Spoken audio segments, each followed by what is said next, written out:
Bonsoir toutes et tous, merci d'être à nouveau présents pour un nouveau direct sur la chaîne C'est Bernard 17 TV. Alors la semaine dernière, je veux dire, ça a été un peu chaotique.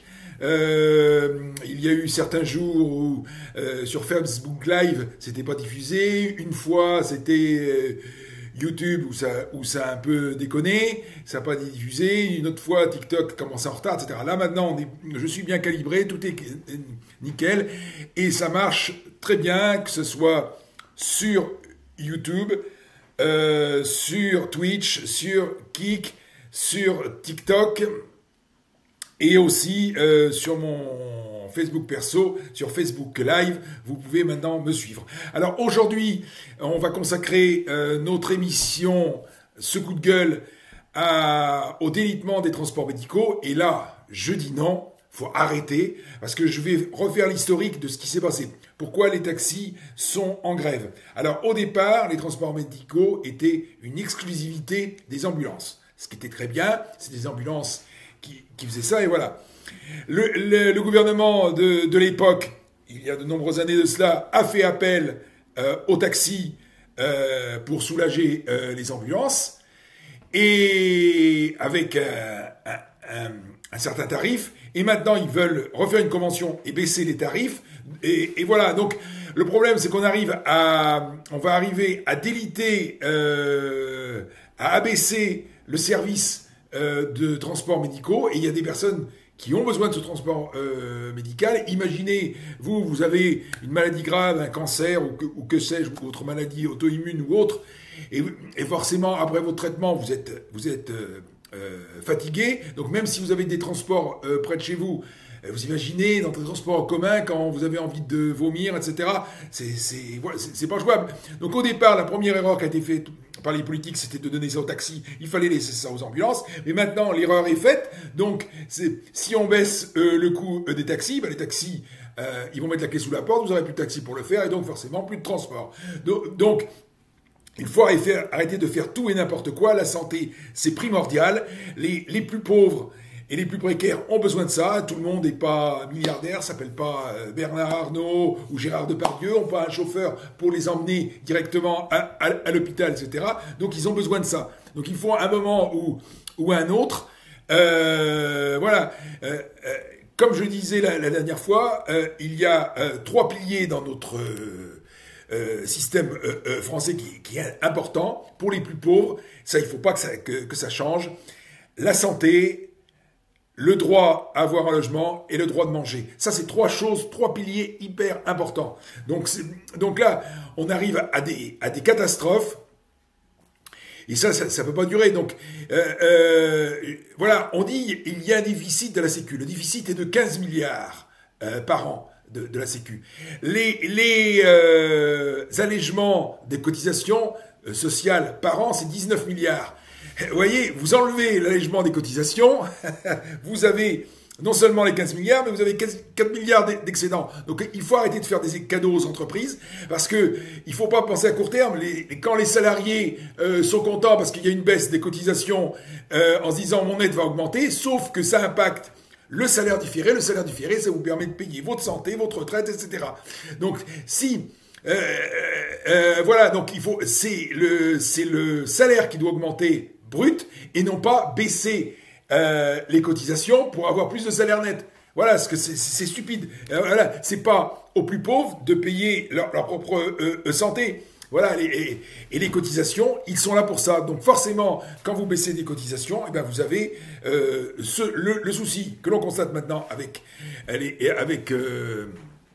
les taxis, la nouvelle convention de la sécurité sociale pour le transport médical, et vous arrivez à cette aberration. Et pour tout, c'est pareil. Donc voilà, si vous... ce n'est pas... voilà, si il existe ces cotisations, il y a une très bonne raison. C'est qu'en France, ça permet de payer la santé, la retraite, et voilà, donc et le chômage. Voilà. On peut pas accepter dans notre pays le système à l'anglo-saxonne où chacun paye, et vous payez beaucoup plus cher que ce que là vous payez, parce que pour un SMIC, ça fait à peu près une soixantaine d'euros. Je prends l'exemple de la retraite, par exemple. Et vous imaginez bien que pour la même chose, avec une assurance privée, mais c'est beaucoup plus cher. Vous auriez au moins 10 fois plus cher. Ce serait plus 60 euros. Vous allez donner au moins 300 euros. Et j'ai toujours une phrase qui fait tilt au niveau des assurances. À votre assureur, vous lui payez une maison, il vous offre une poignée de porte. Donc vous voyez, ça veut dire qu'il va falloir que vous donniez beaucoup pour avoir la même chose que la Sécu. Voilà, donc c'est pour ça que non, c'est pas possible d'en arriver à là. Tout est lié. Si vous retirez des cotisations d'un côté, bah de l'autre côté, vous avez la Sécu, la caisse des retraites ou la caisse de la santé au niveau de Sécu qui est impactée. Il n'y a pas de secret. Ou les chômeurs qui vont être impactés. Il n'y a pas de secret. Et puis arrêtons de stigmatiser les uns et les autres. Non, notre système social est basé sur la solidarité. Il faut que ça reste la solidarité.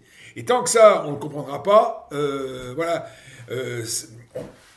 les choses vont se déliter. Et voilà, et c'est pour ça qu'il faut une vraie politique sociale et arrêtons ces politiques de droite et d'extrême droite qui sont toujours le même système, c'est d'attaquer les plus faibles. Et ça ne peut plus durer. Il faut dire stop à tout cela.